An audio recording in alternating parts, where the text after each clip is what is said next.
दोस्तों आज हमारे पास 2 पैकेट है जिसका नाम है जेल परी। आप देख सकते हैं, देखते हैं इसके अंदर क्या मिलने वाला है।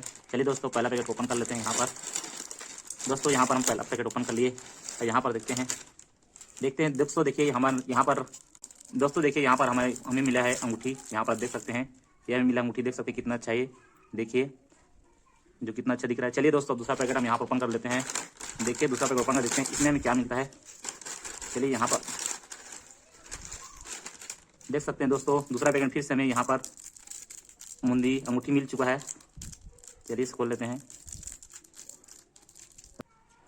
देख सकते हैं आप भी ये हमें देख सकते हैं यहाँ पर अंगूठी मिला है। देखिए कितना अच्छा है।